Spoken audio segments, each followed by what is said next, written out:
el campo de la narración oral de cuentos y pues requiere de un narrador. Voy a comentar más en este momento que el teatro de la narración oral de cuentos.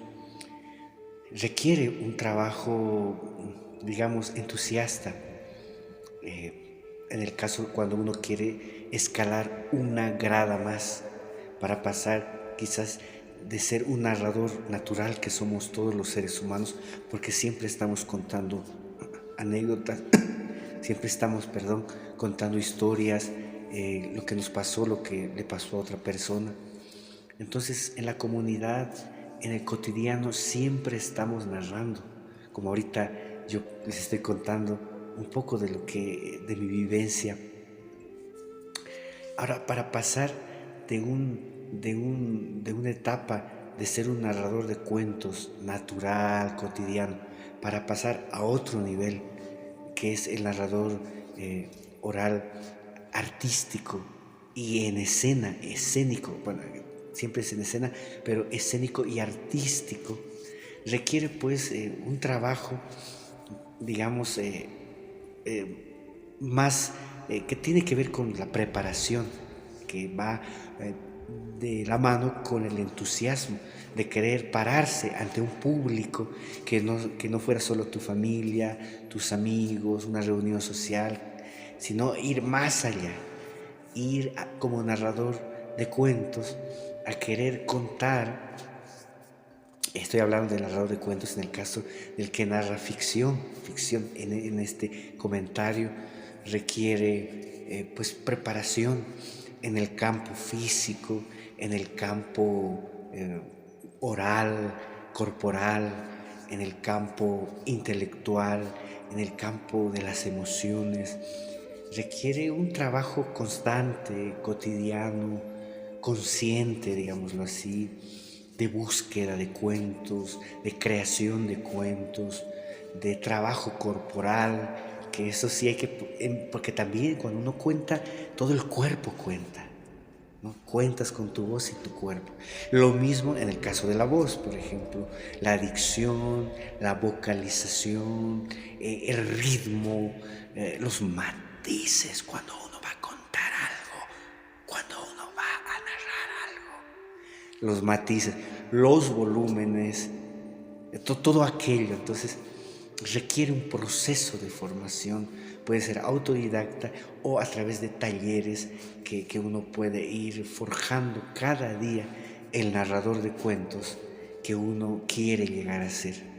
Pienso que un narrador de cuentos es un medio, es un mediador, digamos. Por ejemplo, aquí miren estos libros, aquí puede haber muchos cuentos que uno los va a llevar, los va a preparar, los va a llevar para ser contados, o en la comunidad, o en la inventiva de uno.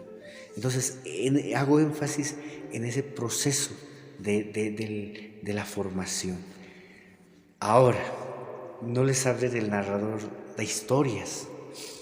Estuve yo en un país hermano y allá por el Caribe, en Venezuela, conocí a un narrador de historia. Él era historiador, sabía, su pasión era la historia, pero él te contaba de manera apasionada la historia de su país, la historia de sus guerras, de sus conflictos, de sus victorias, la historia de sus personajes. Pero ese es contar la historia, son hechos que han sucedido, ¿no? Que están relatados en los libros de historia que él ha investigado. Yo creo que ese también es un gran reto. Es un gran reto es un campo, ¿no? No lo ves cotidianamente. Generalmente las personas que estudian historia se preparan profundamente para ello. Pero ahora nosotros podríamos también, digo, ¿no? Con un poco de preparación, tal vez nunca vamos a igualar a nuestros historiadores que ahondan en esa labor, pero se puede estudiar un poco la historia y contarla, ¿no? Contarla en reuniones familiares, en algún evento, claro, nutriéndonos de fuentes y contar esas historias de nuestro país. Yo creo que para ello hay que tener pasión, pero también yo creo que sí, un narrador de historias debería prepararse, ¿no? Vocalmente, emocionalmente, investigar, afinar su expresión corporal, su expresión vocal, para ser cada vez más exquisito, para hacerlo cada vez de manera más artística, para hacerlo de manera cada vez más, que tenga más impacto, digamos, en las personas que lo están escuchando. Yo creo que es muy importante. Bueno, yo no soy narrador de historia, pero tal vez alguna vez me anime a contar, a preparar un relato histórico y narrarlo de manera oral, como este amigo que conocí allá en Venezuela, un señor mayor, que cómo contaba la historia de Bolívar, Sucre, Francisco de Miranda, que la batalla de Carabobo y todo aquello, cómo lo contaba, se sabía de pe a pa.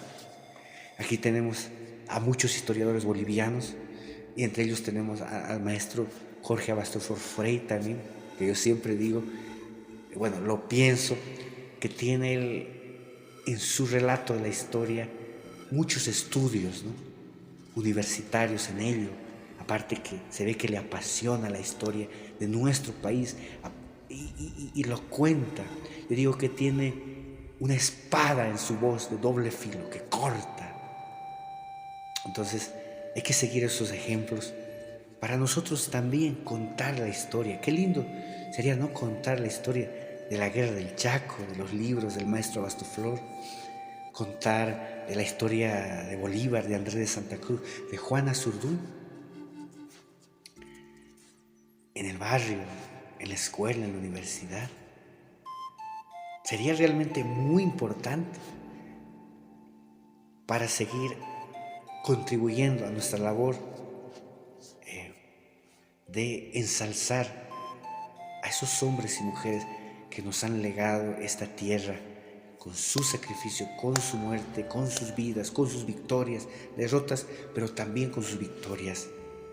Entonces, son campos creo que hay que ahondar, hay que seguir investigando y pues que haya más narradores de historias, más narradores de cuentos también, que haya ambas cosas, porque el cuento encierra verdad y la historia te devela verdades y te invita también a imaginar esos mundos vividos, muchas veces ocultos en nuestros libros, en la memoria de nuestros ancestros.